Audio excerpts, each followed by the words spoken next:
Nothing changed at first. That was what made it easy to miss. There were no alerts, no disruptions, nothing that forced attention. Everything continued the way it always had. Schedules stayed intact. People followed routines they trusted more than their instincts. That is how systems survive. They do not introduce chaos. They introduce comfort. I noticed it because I had been paying attention for a long time. Not because I expected something to happen, but because I had learned that when nothing feels wrong, that is usually when something has already settled. The first sign was not an event, it was a delay. Conversations ended slightly earlier. People paused before answering simple questions. Small decisions took longer than they should have. Reactions softened in ways no one could explain. Most people assumed it was maturity. Others called it calm. A few even said it felt like peace. I did not, because peace usually arrives after something ends. This arrived while everything was still in place. The city did not react.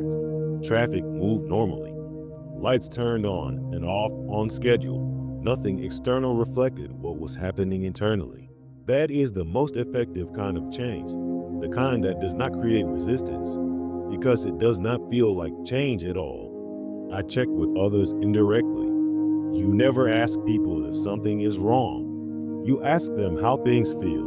Most used the same words. Some hesitated before answering, just for a moment. Those pauses said more than their explanations. By the end of the week, the adjustment was complete. Not officially. There were no records, no announcements, no acknowledgement. It had simply become normal. That was the moment I understood the problem.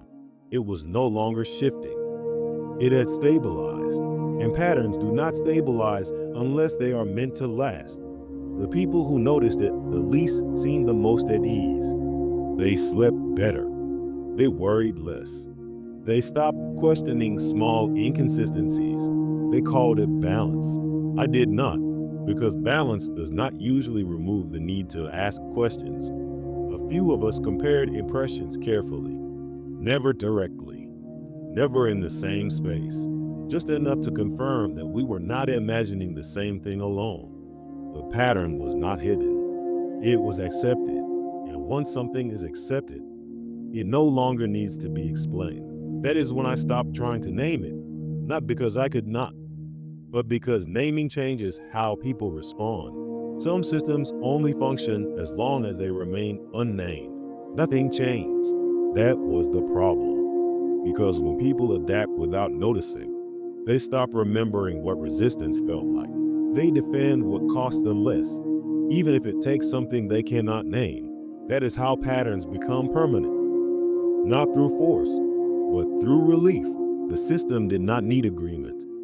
It only needed people to stop asking why. And once that happens, there is no moment of collapse. No clear line you can point to and say, this is where it began. There is only acceptance, reframed as normal. That is why the signal does not need to return. It already knows who adjusted, who stayed quiet, and who learned to live as if nothing had ever changed.